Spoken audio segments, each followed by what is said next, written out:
ദേശീയ തലത്തിലൊരു നിലപാട് പറയാൻ എന്താണ് പ്രശ്നം? രാജ്മോഹൻ ഉണ്ണിത്താൻ പറയുന്നു, ഓക്കെ, നമ്മളത് കേൾക്കുന്നു, അംഗീകരിക്കുന്നു. പക്ഷേ ഗാർഗെ ഉൾപ്പെടെയുള്ള ആളുകൾ ഈ വിഷയത്തിൽ എന്താണ് മൗനം പാലിക്കുന്നത് എന്നാണ് മുഖ്യമന്ത്രി ചോദിച്ചത്. അതിന് മറുപടി എന്താണ്? നിങ്ങൾ കോൺഗ്രസിന് പ്രസിഡന്റ് മല്ലികാർജ്ജുന ഖാർഗെ അദ്ദേഹത്തോട് ചോദിക്കേണ്ട ചോദ്യം ഇവിടെ വന്ന് എന്നോട് ചോദിക്കണ്ട. പറയട്ടെ, ഞാൻ കാസർഗോട്ടെ പത്രക്കാരോടാണ് സംസാരിക്കുന്നത്. ഞാൻ കാസർഗോഡ് എം പിയാണ്. ഇന്ത്യയിൽ 54 എം പിമാരുള്ള ഒരു എം പിയാണ് ഞാൻ.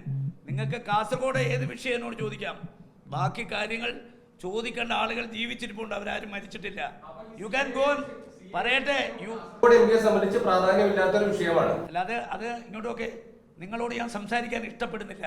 കാരണം നിങ്ങളിവിടെ വന്നിരിക്കുന്നത് വിഘടനവാദം വളർത്താനാണ്, വർഗീയത ആളിക്കത്തിക്കാനാണ്.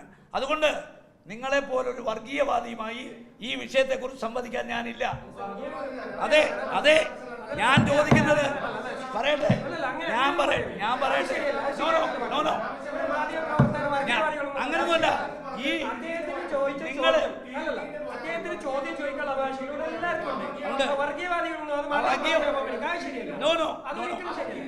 ഇത്തരം ബാലിശമായ ചോദ്യങ്ങൾ ദയവായി എന്നോട് ചോദിക്കരുത്. വിനയപൂർവ്വം ഞാൻ അപേക്ഷിക്കുന്നു. വിഷയം ബാലിശമായ വിഷയമാണോ? വർഗീയപരമായ ചോദ്യങ്ങൾ എന്നോട് ആരും ചോദിക്കരുത്, ഉത്തരം ഞാൻ തരില്ല. ഞാൻ കാസർഗോട്ടെ പത്രക്കാരോടാണ് സംസാരിക്കുന്നത്. ഞാൻ കാസർഗോഡ് എം പിയാണ്. ഇന്ത്യയിൽ 54 എം പിമാരുള്ള ഒരു എം പിയാണ് ഞാൻ. നിങ്ങൾക്ക് കാസർഗോഡ് ഏത് വിഷയം എന്നോട് ചോദിക്കാം.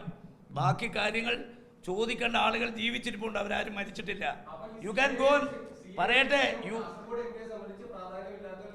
അല്ലാതെ അത് ഇങ്ങോട്ടൊക്കെ നിങ്ങളോട് ഞാൻ സംസാരിക്കാൻ ഇഷ്ടപ്പെടുന്നില്ല. കാരണം നിങ്ങളിവിടെ വന്നിരിക്കുന്നത് വിഘടനവാദം വളർത്താനാണ്, വർഗീയത ആളിക്കത്തിക്കാനാണ്. അതുകൊണ്ട് നിങ്ങളെപ്പോലൊരു വർഗീയവാദിയുമായി ഈ വിഷയത്തെക്കുറിച്ച് സംവദിക്കാൻ ഞാനില്ല. ഇത്തരം ബാലിശമായ ചോദ്യങ്ങൾ ദയവായി എന്നോട് ചോദിക്കരുത്. വിനയപൂർവ്വം ഞാൻ അപേക്ഷിക്കുന്നു. വിഷയം ബാലിശമായ വിഷയമാണോ? വർഗീയപരമായ ചോദ്യങ്ങൾ എന്നോട് ആരും ചോദിക്കരുത്, ഉത്തരം ഞാൻ തരില്ല.